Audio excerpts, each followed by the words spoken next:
Welcome to a very special episode of The Partial Historians. I am Dr. Rad. And I am Dr. G. Welcome. So today I am more than averagely excited, Dr. G, and it's not because I'm back on caffeine. Oh, wow. Yeah. Why are you so excited? It is because we get to not only talk about one of my favorite subjects ever, Agrippina the Younger, but we get to do it with someone who is a huge expert in the field, Dr. Emma Southon, from the History is Sexy podcast and author of a recent biography on Agrippina. Welcome to the podcast, Emma. Hi. It's so good to be here. Yeah, we're so excited to have you on the show. We thought we might start off doing a very, very brief context of Agrippina, and then we're going to start asking you some questions. So, Dr. G, Agrippina. Agrippina. Why is she the younger? Why is she the younger? Well, her mother is the elder. So Romans, traditionally like to call all of their female children by the same name. You have the mother, the elder. You have her daughter, the younger. There are other daughters. Not all of them survive. But Agrippina the Younger is kind of infamous, mostly, I think, salaciously for perhaps the way that she dies, which is she's at a party with her son, Nero, when he's emperor, and she goes home on a boat, and he's tried to turn it into a collapsible vessel to drown her. And that doesn't succeed because it turns out she's a powerful swimmer. So Mumsy does not die. And so then he has to finish her off some other way with some henchmen. I feel like, that's they're the sort of moments of Agrippina the Younger where I'm like, you know what? I want to know more about this woman. Yeah, way to start at the end. Spoilers. Yeah, so she lives between about 15 to 59 CE. And she's part of this family called the Julio-Claudians, who are the first imperial dynasty to rule over Rome. These people are related to Julius Caesar and Augustus, who some people might classify as like the first emperor type person. And Agrippina the Younger, it has the good fortune to be blood related to him, like directly descended from him, which is That's pretty important. Pretty important, yeah. Because he's a pretty awesome guy in people's opinion at the time, not mine. Yeah, and I'm wondering if Emma could step in here and explain just why it's so important that Agrippina the Younger's bloodlines. Because Julius Caesar claimed descent from Venus, and therefore claimed a kind of divine blood.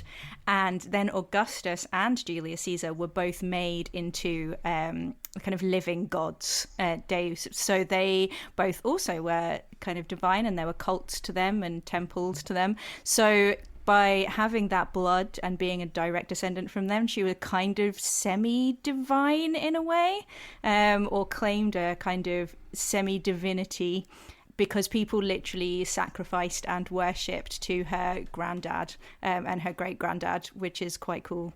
Definitely. Not a bad place to be at all. It's not. You've been studying, you've obviously done intensive study of her for your book. How would you describe Agrippina the Younger? Agrippina is, at the core, just a fighter. Like, she never gives up, and she faces all of these moments in her life when I think a normal person might just go, you know what, I'm rich, I've got a kid, I could just retire off and live a happy life of like giving to charity and having nice lunches and buying pretty dresses. And she has these moments of amazing luck where at me, I would just be like, I'm just gonna retire now. Like, I've lived my exciting life. But she never gives up. She's always fighting, even up to the last moment of her life. Like when you say that she was eventually killed off by Nero, like it took him several attempts, and eventually he had to stab her. And she even fought at the like final moments of her life. She never stopped fighting to be present in public life, to have a voice of her own, and I think that probably made her quite scary to be around. I think that there's a picture going around yesterday that somebody has made all of these famous figures from history and has kind of turned them into modern, like what they might look like if they were alive today. And the picture of Agrippina looks like she is on the verge of releasing a guitar-based cover of a 1980s pop song. And she has this kind of wavy hair and this soft lips. And I feel a bit like she might look more like she was about to kind of cut your face if you said a bad word. Yeah, I feel like, Wall Street lawyer, like really highly paid. My imagination of her, in terms of her energy, is basically Margaret Thatcher. Like quite buttoned up, quite severe. You wouldn't want to kind of crack a joke necessarily, like very serious, and would absolutely cut you. She's taking in everything and she knows where you live. Oh no. Yeah, exactly. And if you're her friend, then she'll be great to you. But if you are not, then she will hurt you. Nice. Okay, well, that gives us a pretty good overview of her personality. So I'm curious to know what you think are like the big turning points in her life. I mean, what is she fighting for all these years? And what are the big moments where she's faced with these opportunities to show how feisty she is? So what she's fighting for is the Julian side of the family, basically. So the Julio-Claudians are two families, the Julians, coming from Julius Caesar, and the Claudians, who are an equally ancient family, and they come together in Augustus when he marries Livia, and Livia is a Claudian. And the Julians are the divine side of the family, and the Claudians are just old. We've actually already met them in our podcast. That's very how old severe they are, patricians. Yeah. Exactly. So when Augustus has all of these woes with regards to his succession, and ends up being Tiberius, who is the next emperor, who is a Claudian. He is Livia's child from her first marriage, and the Julians are kind of sidelined because there's no men left on that side, essentially. And what Agrippina is fighting for is what her mother was fighting for, which is to have the Julian side of the family be back at the top, to have a Julian next emperor, regardless of how she does that. And what she wants, what Agrippina the Elder wanted, was her sons to be emperor, which she got eventually after she died. And what Agrippina wants is her son to be emperor. So the big turning points for Agrippina the Younger there's this point where her mother and both of her brothers are exiled and then executed by Tiberius, which is a very severe low point for her. But then a few years later, she is surprised when her brother, Caligula, is made emperor, and she is kind of pulled back up to the top. Then she plots against Caligula and is found out very early into the plot and is exiled off. She's tried and exiled off to a tiny island where she lives for a year. I'm interested in the extent to which you think that story about that moment is verifiable. Like, was she plotting against her brother? Is that likely to you? Or I think she was. Yeah. So there is a great deal of controversy about it. Some historians think that it is invented by Caligula for some reason. Some think that it is perhaps overblown. I think she probably was, because there are a lot of... one, she is tried. She has a trial in front of the Senate where they read her letters out.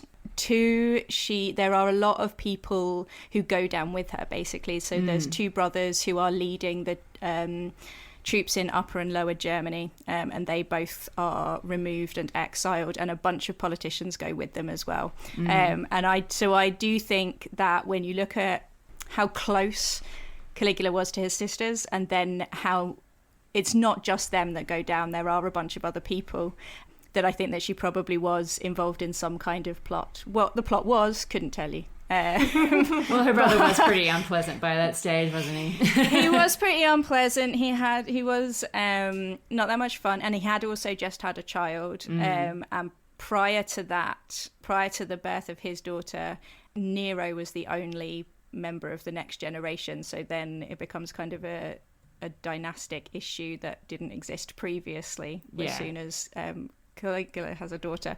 But I do think that she was plotting something.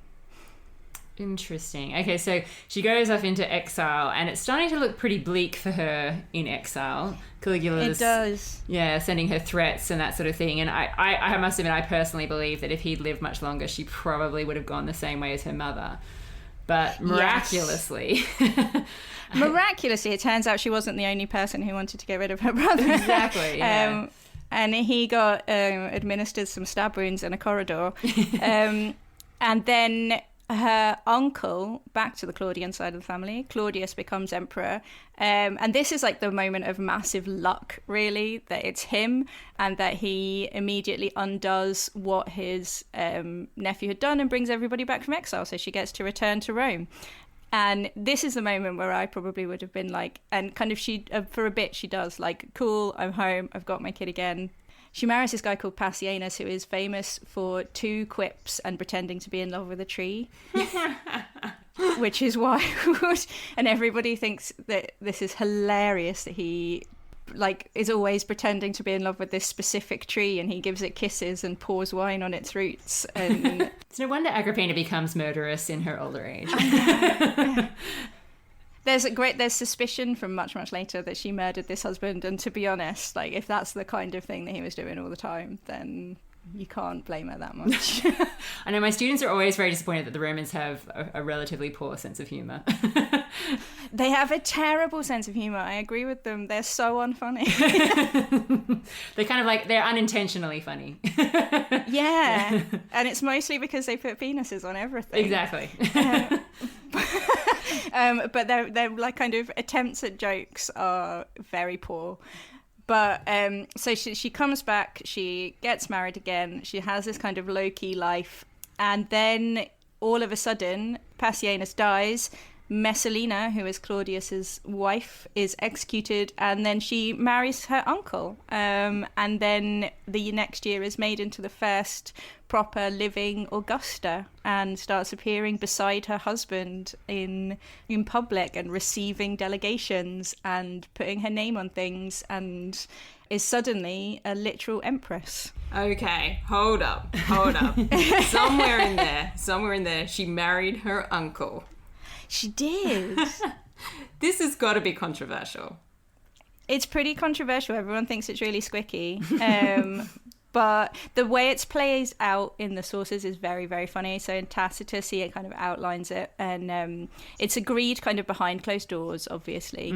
And he has this weird round table where all of Claudius's freedmen kind of sit round and have a dialogue and put forward their candidate for wife. It's like a great ancient Roman reality show waiting to happen. Find my and then wife, everybody votes on it. And, exactly. Find my empress. Yeah. It's the Bachelor for Claudius. Exactly. Yeah. And so, but, you know, I highly doubt that it was that organised, but it's decided behind closed doors. But then they get the consul, Vitellius, to propose it in the Senate that they change the law to let Claudius marry his niece because she is the best possible woman, and they are going to give her as a gift to Claudius for being so brilliant, because she is both fertile and has the highest possible bloodline and is virtuous and wonderful. And so he gives this big speech outlining how this is a brilliant gift, and the Senate all goes, yay, what a brilliant idea, let's change the law. And then they all rush outside where Claudius just happens to be hanging around, as emperors do, just shopping. And announce this amazing news to him, and he's like, "Oh gosh, what a surprise!" And it's all like it's like a play. It's bizarre, but yeah, they changed the law, and everyone, as soon as Claudius is dead, everyone's like, "Ugh, gross." But you wouldn't want to say it while he was still alive. No, he was a bit renowned for being quite stabby, so they didn't say it while he was alive at the time. They were like, what a brilliant idea, I can't believe we didn't think of this before, the Egyptians do it, why shouldn't we? The actual way that this may have come up is completely lost, and is shrouded in kind of tropes of ancient literature. So they have this round table discussion between the the freedman, and then you also have Agrippina flirting with her uncle and sitting on his lap and kissing him, which sounds unlikely, frankly. Well, as I said, it's playing into the negative stereotypes about both of those groups, isn't it? In that, the freedmen are often played up in the sources as having huge amounts of control over Claudius, because they're exactly the kind of people that should not have power over anyone, but particularly someone like Claudius. And Agrippina is often portrayed in our sources as being incredibly ruthless when it comes to using sex as a weapon to get what she wants. And Claudius himself is positioned as maybe not the best candidate to be emperor. He's kind of like a sideline figure. Everyone's a little bit surprised that he manages to get in there at all. And they're all quite concerned about his physicality, which for the Romans seems to relate directly to their understanding of morality. Yeah. He stutters and stumbles and is a bit hunchy and trips over his own feet, and also has limited control of his reactions. Apparently, he likes to, when he laughs very hard. I know how he feels. There's this brilliant story of him when he's giving his first ever speech, like talking about one of the books that he wrote. So basically like a book tour. And somebody comes in late, and a very fat man comes in, sits down on a bench and breaks it. And he starts laughing. Everybody has a bit of a laugh and then picks him up and then gets on with it. But he just won't stop laughing. Like 20 minutes later, he's still laughing at the image of this man falling off a chair. And so he's considered to have limited control of his emotions, which people find, like, Romans are obsessed with control, especially for men, controlling yourself, controlling your body. And so they find this to be morally very dubious indeed. Yeah, so it's a bit of a problem for him. And so when you think about this as a kind of a love match, the idea of this man with his uncontrollable laugh and his ability to trip over his own feet, drinking problem. I think maybe a drinking problem. Yeah. Being approached by his niece, who is a full-grown woman, has her own child, a few marriages behind her now, cozying up to him.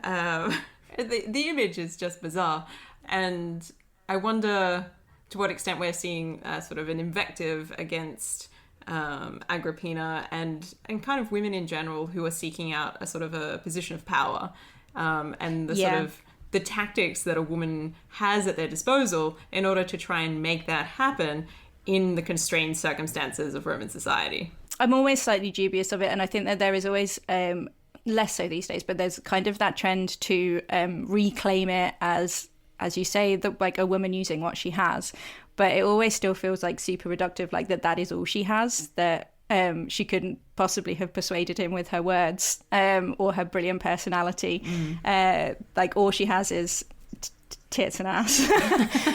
Heaven forfend that as relatives they might have something in common and actually get along. Exactly. Remember when I was 20 and you were a baby?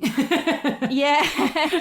Remember when literally I held you as your uncle because I'm your dad's older brother? Yeah. I mean, I've read enough copies of Love It magazine to know this does happen, but not generally with that kind of age gap. But my feeling is that when you then look at what she does with the power that she gets, like she is very controlled, and people find her super weird because she's not luxurious and slutty. Like she doesn't have 50 lovers, is not killing people for their gardens like Messalina allegedly. Yeah, she does seem to have a real political plan and an agenda that she's operating for.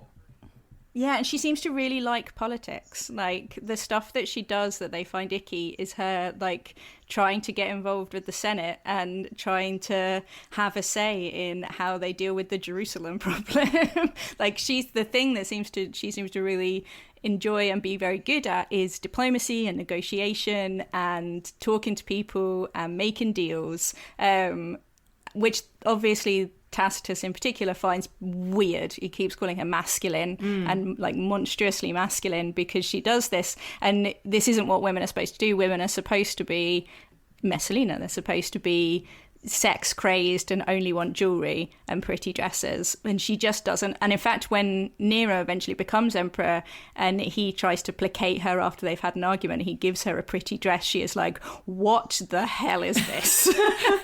When have I ever suggested that I like pretty dresses? Like, when I like, she always is dressed very kind of, not modestly, but conservatively. Yeah, exactly. Conservatively, she's plain dressing, and she dresses for practicality rather than for prettiness, except that one time when she wears a really gold cloak in order to show off, which is cool.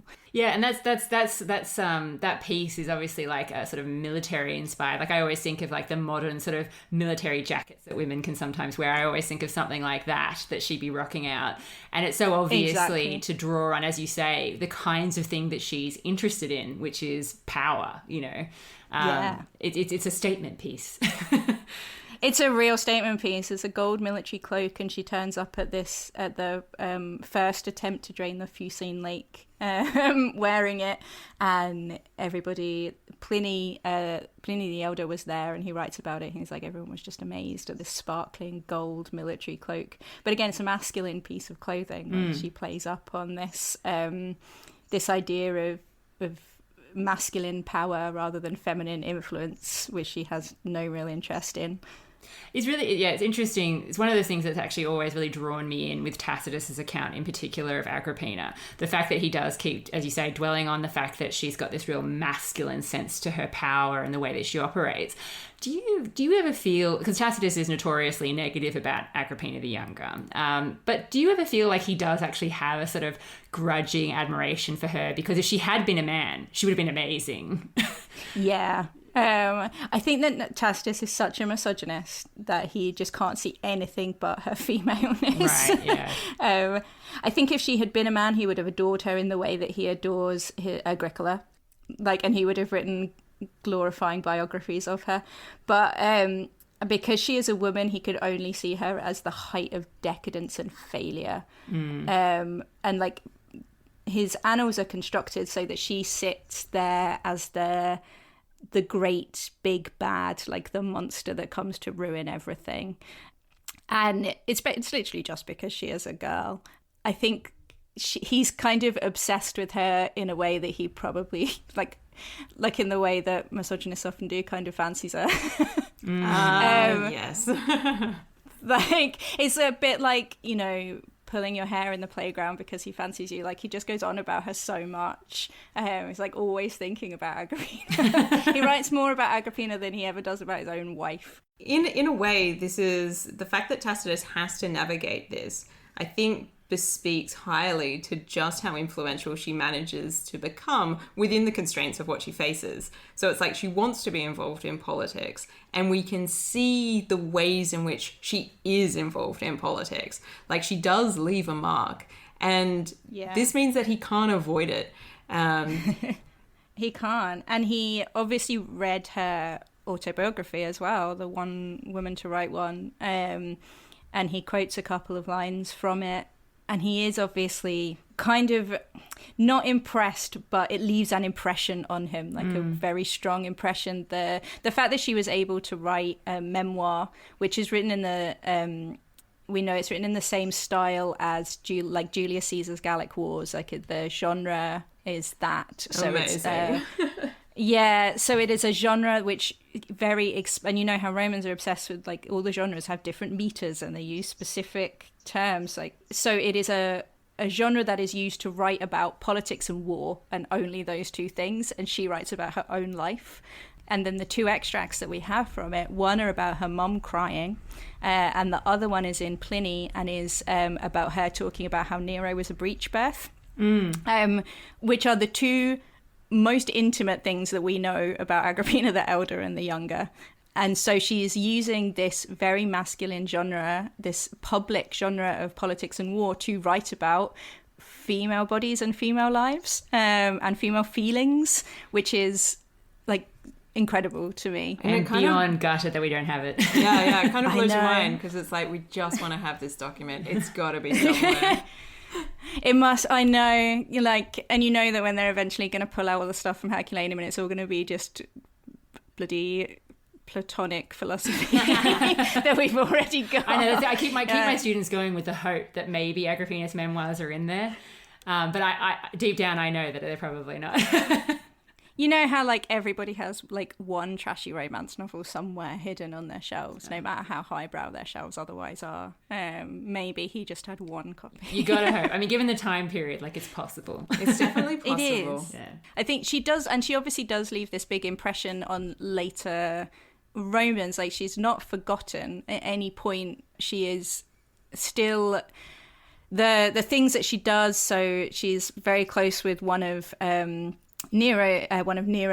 Claudius's, freedmen, and he gets lots of honors, and those are still all over the city. So she leaves her mark, and then much later, Trajan puts up a statue of her when he builds his forum. So she obviously does leave this mark on Roman culture, and she's a very strong lesson to other Roman leaders, because no other woman gets close to her level of power and public persona until you get way down to the Severans.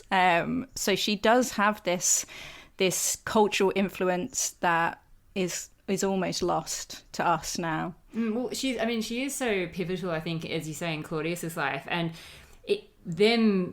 their marriage, it really unites those two branches of the family, you know, the Julians and the Claudians. And it does seem, I mean, as we mentioned before, Claudius had come to power in less than desirable circumstances. You know, there's an assassination. He is basically forced into power because he gains the support of the Praetorians. The Senate aren't thrilled with this, and so the first part of his reign is, you know, pretty rocky. There's conspiracies, and he has to take action against those senators. Messalina is obviously, at least as far as she's recorded, that's a whole nother story, a bit of a car crash, and so he has this really rocky start to his reign. But once Agrippina's on the scene with that very controlled approach she seems to have for politics, and also I suppose just knowing that she does have those connections, because by this stage, unfortunately, even though her mum had numerous children, she is the last one left standing by this point. She is. Yeah, nobody else has the connections that she has. Both her sisters are dead. All her brothers are dead. It's just her. And so, yeah, she does seem to bring this real stability to Claudius's reign. And in exchange, she does seem to have this much more prominent role. Oh, yeah, but you know, she makes some requests, you know. With stability comes some, you know, maybe we could bump my son up ahead of your son. Yeah, well, that's just it. It doesn't really take her long, does it, to get Nero, you know, on the path. It's like 18 months, which she has him betrothed and betrothed to Octavius. So she manages to persuade Claudius to have his own son kind of bumped down the list, so he stops being his primary heir. She persuades him to adopt Nero, so which is when he becomes Nero, and she also persuades him to have Claudia, his daughter, Octavia, adopted by another family, so that she can be betrothed and then married to Nero, because otherwise it would be incest. So again, she basically persuades relationship.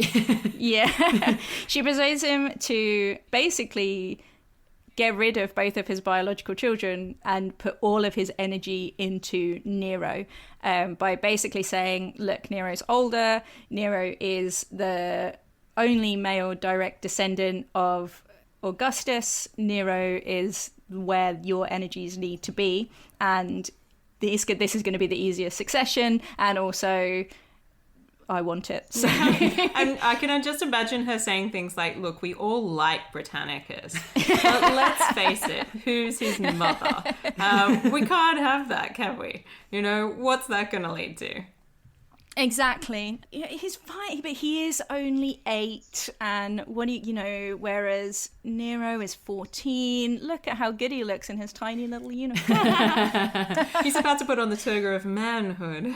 Exactly, and he's very popular as well. Like, people love him. This is something that I constantly come back to because my bias, I suppose, my instinct is to always be massively impressed with everything Agrippina does because I just adore her. But I do sort of wonder how much Claudius really had a choice if he's being a savvy politician.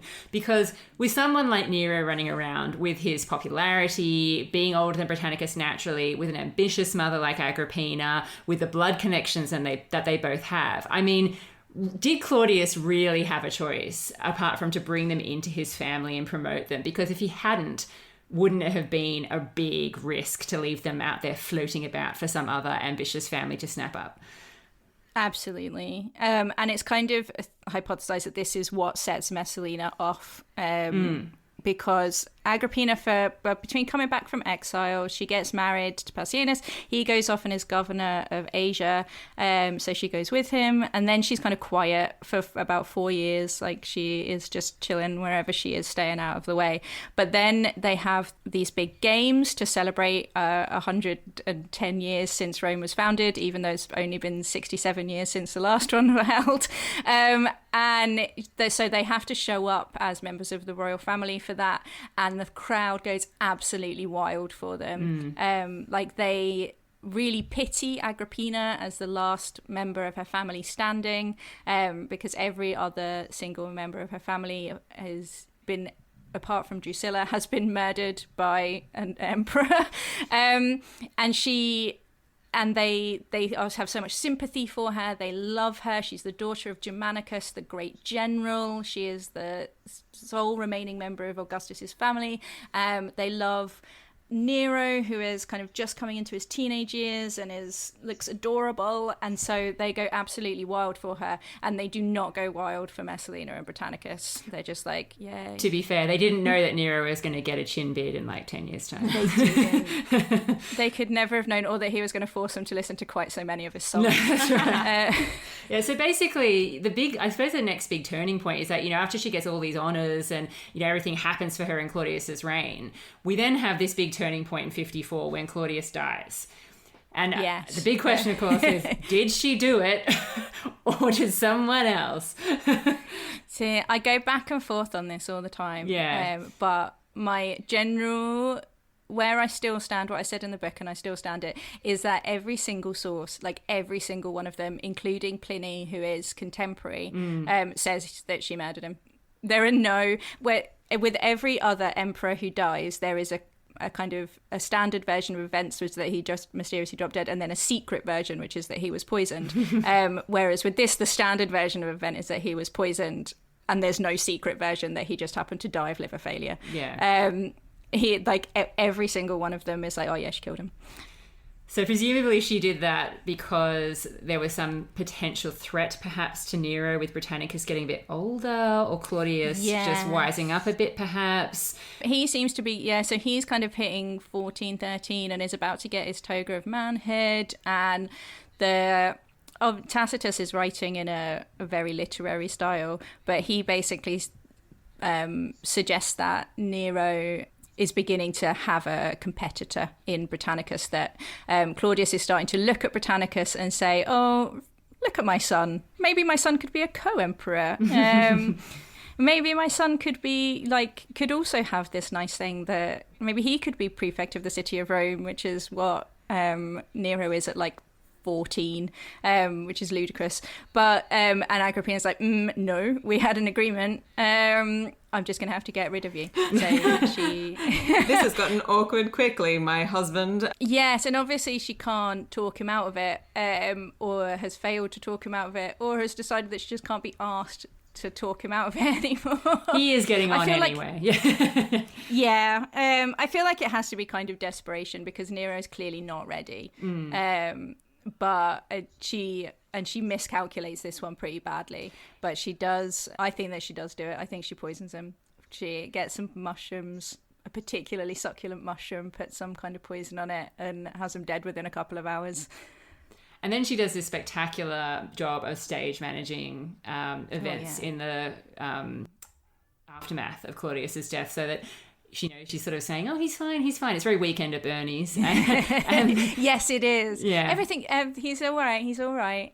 Exactly. While she's getting Nero into place, yeah. Yeah. So everybody comes crowding outside because they hear the emperor is ill. And that always sounds vaguely ridiculous. But then I remember how many people go out on Christmas Day in England to go and sit outside the church where the Queen goes. And I figured that if the Queen was ill, 100% people would go and stand outside Buckingham Palace. So fair enough. So she keeps having people announce to the crowd that he's ill, but he's all right. He's ill, but he's all right. He's ill, but he's all right. And then all of a sudden comes out and goes, he's dead. Here's your new emperor. And she has already got the Praetorian Guards and the Senate and everyone to agree that Nero is the new emperor. So everybody's kind of like, oh, okay, hi. So yeah, she does a very good job. That bit is, in Tacitus particularly, written up in the identical style to the way that he describes how Livia deals with Augustus's death. Absolutely. Which is what makes it suspicious to a lot of people. Yeah. But it's just... like, there is a trope there, and Tacitus has never shied away from a trope. No, exactly. And so she manages to finally achieve this lifelong goal to have her son as emperor. And it seems like everything's going really well, because even though Nero is just a teenager, he seems to be really grateful. He gives the password to the guards as, the best of mothers. Yeah. She appears on this coinage in a way that no woman has ever appeared before, and no one ever thought was possible, and that her titles are in the superior position. It's all looking so good. She's got her supporters with Seneca and Burrus, and she's also managed to infiltrate the whole Praetorian Guard. I'm sensing a narrative turn. It's looking so good. And then within 2 years, it's all fallen spectacularly apart. Oh no. Yeah, I always like to think of it as being a typical teenage boy and mother situation that starts to unfold, in that he starts pushing back against her level of control and involvement, and she can't help but nag him and remind him of all the things that he owes her. Yes, and then you have as well Seneca, who she's rescued twice from exile. Once she stops him from being sent off, and then he got sent off for banging her sister, and her sister was executed, but she managed to get Seneca brought back and then put in as her son's tutor. So she kind of thinks that Seneca is her ally, her friend, a good pal that they've known their whole lives. And then he does this spectacular heel turn and basically writes all these speeches for Nero, in which he's suddenly saying that the royal palace isn't going to have any input into politics anymore, and is telling Nero that women can't have a say and that freedmen can't have a say in how the empire is run.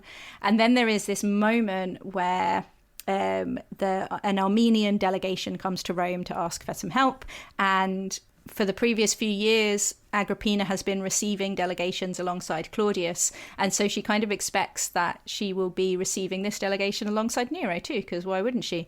He's her son, he's 16, and so she turns up and steps up onto the dais to take her seat to receive it, and Seneca pushes Nero forwards and says, get rid of her. And Nero has this moment to decide between the two of them. Is he going to kind of say, no, Seneca, sit back down, this is my mother? Or is he going to say, no, Mom, you've got to get out of here? And he chooses Seneca, and he stands up, meets his mother, and gently guides her out of the room. And he basically publicly humiliates her. And that's the moment where she knows, and everybody knows, that he has sided against her and has sided with traditional roles for women, and is not going to have her as part of his governing team. And then it all goes further downhill from there, because he falls in love with a freedwoman, which she finds to be disturbing.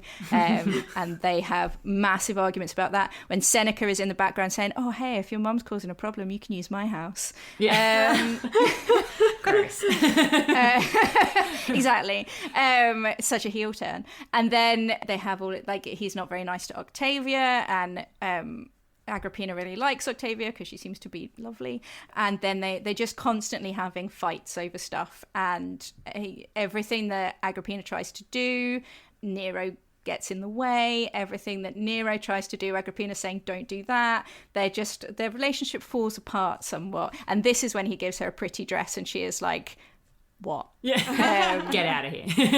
And this is going to be an incredibly like challenging moment for her as well, because unlike say Claudius, who, you know, she's managed off stage as a corpse, you know, you can't quite do the same thing with your own son. And no, she's found you're herself... not in bed with him, so yeah, look, she's found herself... aren't you, if you're Agrippina? Oh. Hey, we all saw the stains on his toga, right? Yeah. There are alleged, so that's the story that they were incestuous. So there's two versions of the story. One version is that as she is losing her grip on him, she tries to seduce him. So she turns up and is like, look, or you're a teenage boy, or you want a sex, why don't you shag me? And the other version of the story, I know, is that he was in love with her and he had a concubine who looked exactly like her that he used to show off, and that he is always talking about how much he wants to bang his mum. And then there's a bit in Suetonius where they travel in a litter together, and occasionally he would come out with stains on his toga of a suspicious origin. Oh, jeez. The Romans really love accusing people of incest at this time, though. They love this if kind of anyone stuff. stands close to somebody who they're related to for more than 40 minutes, then they're accused of banging each other. Chances are. Yeah. He manages her off stage and into his bedroom. So it's really interesting, actually, after this period, because after things have really fallen apart, as you pointed out, there's this lull where, I mean, as you say in your introduction for the book, we even though Agrippina is tremendously prominent as far as women go, we do really still only see her because of her connections to the powerful men. It's because she's the sister, the wife, the mother of empresses that we get to see her so much. And now that she and Nero have fallen out, there's this couple of years where it's a bit unclear exactly what she's doing. And I love your suggestion in the book that this maybe is when she decided to write her memoirs because she didn't have an awful lot else to do. But that makes the murder of Agrippina all the more surprising in a way, because it seems to almost come out of nowhere. It does. Like the way that all of a sudden Tacitus is talking just about stuff going on in the empire again, like he does all the time. And it's just kind of, and this is a debate people had, and this is a thing that happened, and here over here there was a problem. And she just vanishes for 5 solid years. And then just out of the blue, Nero's decided to murder his mother. So she has to still be around and being a nuisance to Nero. A prevailing theory is that he wanted to get rid of her because he wanted to marry Poppaea, and his mother would never let him divorce Octavia, which she wouldn't have, to be fair.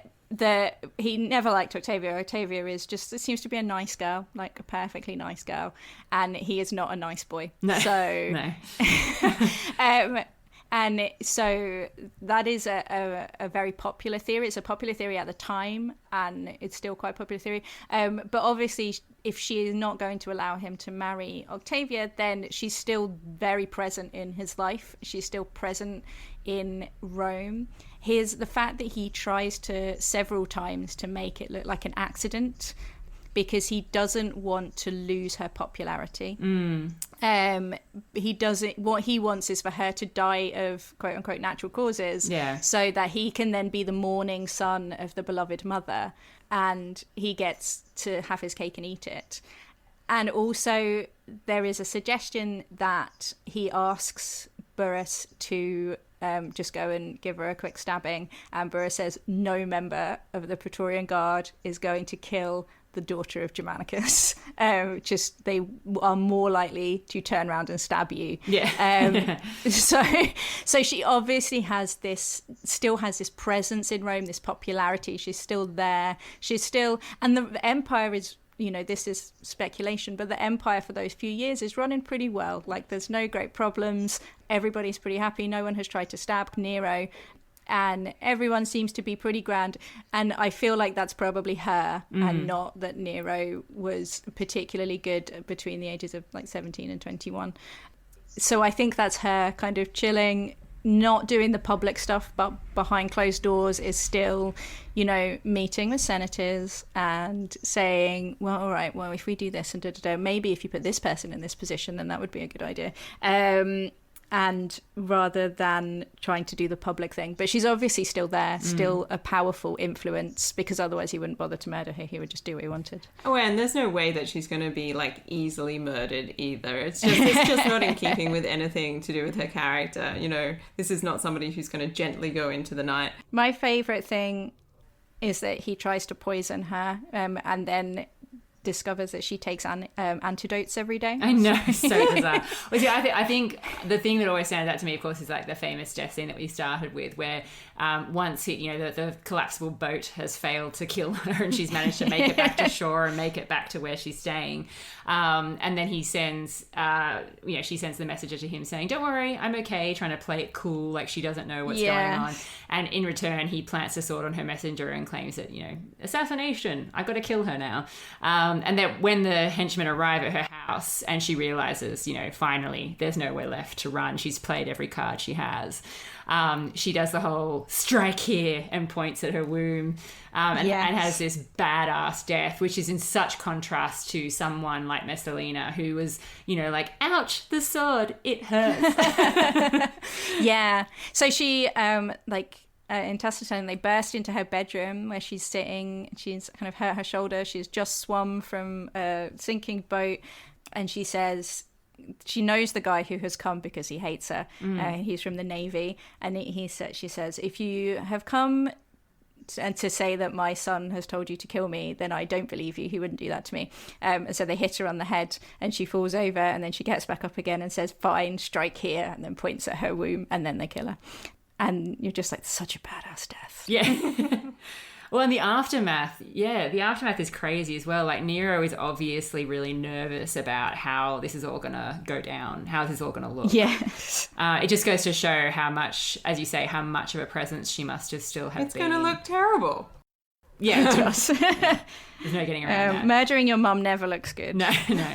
So that's a really great conversation we've had about Agrippina. I'm now curious to ask you a little bit about your process in writing this book, because it's been a while since we've had a biography that's just on Agrippina. So can you tell us a little bit about, like, your process of picking Agrippina in the first place and then researching and writing this book? Well, so much like in Australia, Agrippina is a topic. Agrippina and Nero is a topic for A-level ancient history here. Yeah. So I first learned about her there, and then she also came up when I was an undergraduate. And when you do kind of intro to Roman history, you get the Claudius and his women, Nero and his mother. They're like, topics that are obvious to pull out for Roman history. And there's this 1990s biography of her, which is very academic and it's super useful, but has all of these very dense lists of everywhere that Agrippina may have ever looked and every statue of her that ever existed. Yeah. And all, like, way back then, I was always saying, someone should really write a biography of her. Someone should really write a biography of her. Somebody will eventually write a biography of her that is a popular one. And then kind of biographies of, like, 4 have been written about Livia, and I kept waiting for it to happen and it still wasn't happening. So I moved to Belfast from England, and I didn't really have a job, and I was friend of a friend is an editor and he was saying that he was looking for pictures of 100 words, and so I thought, you know what, I've got nothing else going on, somebody should write this, and still nobody has written it. And I wrote a 100-word pitch for it while I was sitting on the sofa on my phone and sent it off to Scott Pack, and he got back to me and was like, I really like this. Do you have a proposal? And I said, no, I do not. But but I can write one. So I wrote a proposal and a kind of outline in about a week and sent that off, and he really liked it. And then at that time he was working for Unbound. So he was like, do you want to publish it? I was like, yeah, all right. And that was about it. It was about a week from beginning to end of deciding, because I just kept waiting for somebody else to do it and nobody was. So I thought, well, I suppose I'll have to do it. Nice. So how long did it take you to write the whole biography? It took about a year to write it. Biographies are... So all of my other research has been really massive projects that span about 2 centuries and 40 million writers. So this only having 4 sources felt quite narrow and defined. Contained, yeah. I was going to say, it sounds like a really manageable size. Yeah, and with biography, you kind of have a fairly natural linear progression, unless you want to write, you know, like a life told backwards or something. Like you start at the beginning, you keep going through to the end. The toughest bit is writing the beginning, where she is absent from. You can't not tell the story of Agrippina the Elder and Germanicus, and what happens to them, and the perceived murder of Germanicus, and then the murder of Agrippina, and what happens to her family.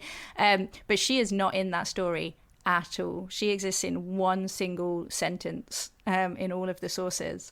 So the challenge is telling that story without telling the way a lot of other biographies go is they'll go, oh, so this is what education was like for upper class Roman women, so this must have been what it was like for her. You're like, well, no one asked what that was. No, that wasn't the question we were asking. We're asking about Agrippina's life. So I didn't want to go down that route, and I wanted to tell that story of her childhood and her upbringing, but she's not in it. And so that was the hardest part. But then beyond that, you've got Tacitus is a great source. Like, he tells such good stories. Dio tells great stories. Definitely. Once you start digging into the epigraphy and the coinage, which I love, like, she's got such good coinage. Yes. That are just so striking. It's hard to make a coin sound dramatic. We know what you're talking about. We'll post some visuals. Yeah. But they are quite dramatic, and so I had a really good time writing it, actually, because she always felt so alive to me, and I just wanted to make her feel alive to everybody else. I think you definitely feel that I think that's why my students respond so much to your biography. It's because you can really feel that you like talking about Agrippina, that you've enjoyed the project, and it really does have a sense of liveliness that, as you say, like an academic text might not necessarily have. And that's really what history, you want history to be about, particularly when you've got kids in high school. You just want them to engage with the material. You want them to feel that, and this is kind of one of my main things, is that you want to, I think that when you're reading academic-y books or when you're looking at statues, it's really hard, particularly when you're young, to believe in them as real people who like stubbed their toes and got up in the middle of the night to go to the loo and had physical bodies and feelings. And so one of the things I really wanted was to make it clear that she and her family were real people, as real and physical and full of emotions and feelings and making bad decisions as everybody else. So one of the most interesting things about this particular book, which I hadn't come across before, is that, as you mentioned, your publisher was Unbound. And the way I gather that this book came about is that it was published using a form of crowdfunding. Can you tell us a bit more about what that involved? Yeah, so as I say, this was kind of an accident, but Scott was working for Unbound at the time. So they are basically, the publication of the book is funded by pre-sales. So whereas traditional publishing, they pay for all of the editing and production and distribution, and then they get that money back when the book is sold. Unbound do it the reverse. So you sell the book before it is published. And then with that money, they pay for it to be edited and bound and sent out to people. And then in order to incentivize people buying a book that doesn't yet exist, there's also, much like Kickstarter, kind of pledge levels. So you can get extra cool stuff if you pledge a bit more. So if you pledged 80 quid or whatever it was, I got a friend of mine to paint a portrait of Agrippina, who lives in Australia, actually, which is a beautiful portrait, and you got a print of that. And if you pledged a certain amount, then I sent people postcards with Roman facts on them, and I did a tour of the British Museum for people who pledged at the highest level. So we went round, and I know where every rude thing in the British Museum Roman galleries is. And I did actually went and did a recce before I did the tour and found like 2 new ones. One of which is a lamp with a woman being fucked by a horse. Oh, wow. So I did a tour where I just showed people basically, because I don't know if you've been to the British Museum, but basically there's a lot of stuff, and it's not particularly in a linear way, so you don't kind of follow through, you just kind of meander about. It's very easy to miss the rude bits because they're all tucked in corners or very small or kind of hidden behind, like there's a frieze of a man who may be Antony shagging a woman who may be Cleopatra on a boat while a slave looks away, but it's directly behind that very famous bronze bust of Augustus. So everybody's looking at that and no one's looking. They're missing all the good at stuff. The very Exactly. So I did it. So people who pledged at that level, I did a personal tour of the British Museum and showed them all. Wow, fantastic! I mean, this sounds like a really interesting way in which like academia is coming into contact with the public consciousness, and it's almost as if this project has enabled you to build a bridge between that really strict form of academic writing and engagement in fun history, which is what people are really, I think, all about. And it's like, it doesn't take much of a conversation getting to know somebody that you haven't met before they realize you're a historian and they tell you how much they loved history. And then they assume that you know every fact about history. And you're like, oh God. Then they ask you about Henry VIII or something. Yeah, and you're like, uh-oh, not my area. And yet this book has enabled you to kind of build that connection with the public reader and take it into a new direction, which I think is fantastic. It has, and I was really lucky with Unbound that they give the author a lot of kind of creative input into things like the cover and the way that it's marketed. So I wrote the blurb on the back, which is rare. And rather than having a marketing department do it, basically, because I think if a marketing department had done it, then it would have ended up with a bust of Agrippina on the front, and it would be in either purple, which is what all Roman books are, or if it wasn't in purple, it would be in red. Those are the two options for book. Or it would have been my least favourite thing, which is a bust with sunglasses on. And you see, like, so many books have this, or in like the Agrippina would be in graffiti writing, because this is how marketing departments roll. But because I wanted it to be really bold and graphic and kind of stand out in a way like that it would look completely different to everything on the shelf. And so they let me send them all of these pictures of book covers that I like. And I think that has really helped people who wouldn't pick up a book that had a bust on it and looked like it was a dry academic book, pick it up and look at the back and flick to the first couple of pages and kind of be more interested in it. And they also only made me take out the libelous jokes. So they let me keep all the stuff about David Cameron. Yes. I do edit that part out for my students. Yes. And they let me keep the... see, if I honestly, it never occurred to me that people might use it in schools. Probably reflects poorly on me as a teacher. Otherwise, I probably would have made it more fun. I want my students to hear about David Cameron. Yeah, and they let me keep that stuff, and they let me keep, a lot of really dumb jokes about House and Arrested Development. That I'm now with a more traditional publisher, and they are less keen on those things. So, I mean, I suppose at our final thoughts, I'd be just curious to hear what you think. I mean, what do you think the implications are for academic and popular history? Because there is such a divide often between those two, streams of history. Almost like they inhabit separate worlds. Yeah. Do you think that things like crowdfunding or like these sorts of publishers might change things? Or I think they can, because I think they give things like what I do a chance. Like, I don't know if I would have had a chance to have the book as it is with a traditional publisher, because popular history is all about the story, and which is why you will get a book literally every year which just retells Suetonius, like the 12 Caesars, and just written out the Suetonius again, because Suetonius tells a good story about each of the emperors, and there's no real, or there is limited critical analysis of the sources or the context of Suetonius, or what is the talking about the genre of biography or engagement with academic research on Suetonius as a writer or anything like that. It's just the story. And academic publishing is obsessed with nuance and specificity and using the precise word and putting massive chunks of Latin in because they don't want to dilute the translation, which is grand, and I love that stuff. But then the story will usually get lost because they're not interested in the story. They assume that their reader knows the story. And what I want is a middle ground between those things, which tells a good story, but tells a good story and can use specific terms and can tell a good story about how these sources were created and what the context of what Tacitus is writing is, and that can have critical engagement with the history and academic engagement with the history, but still can tell a good story that is entertaining to read.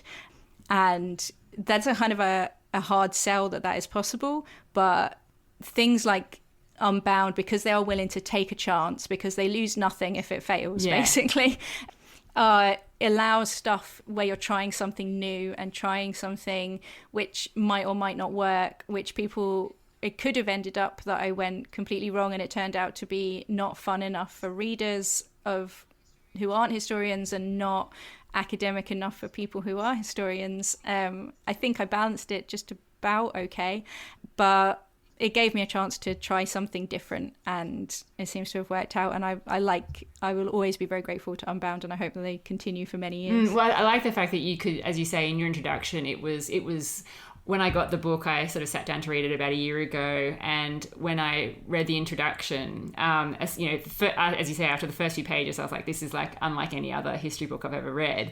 And the fact that at the end of your introduction, you talk about the fact that this is as much your story as Agrippina's, because there's so many gaps and so many problems with the evidence. Being able to just be that upfront and that honest and that clear with readers, not making them guess, what's your approach and where are the sources hiding? Yeah.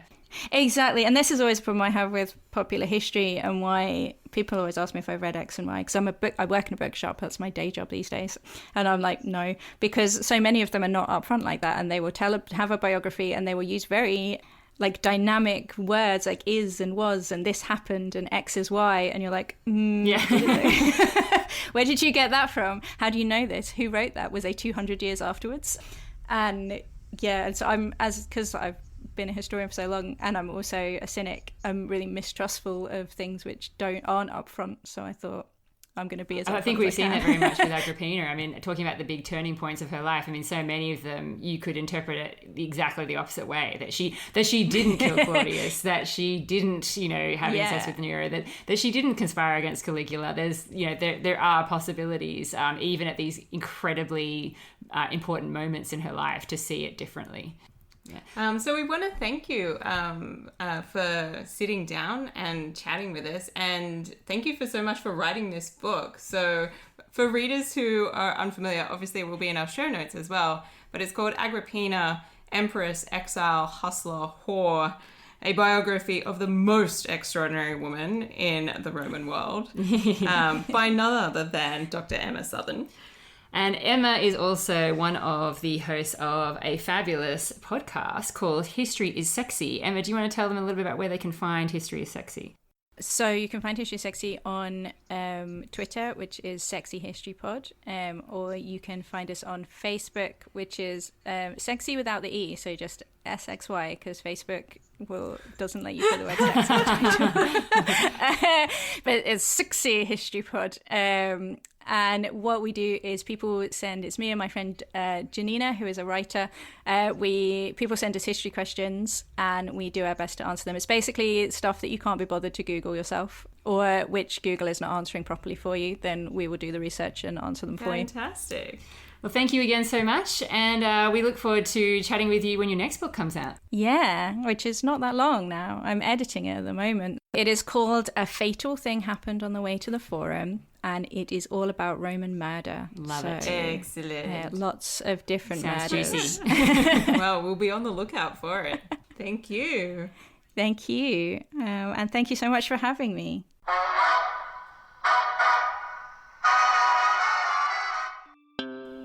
Hello, this is Dr. G. Thank you so much for joining us for this special episode of The Partial Historians.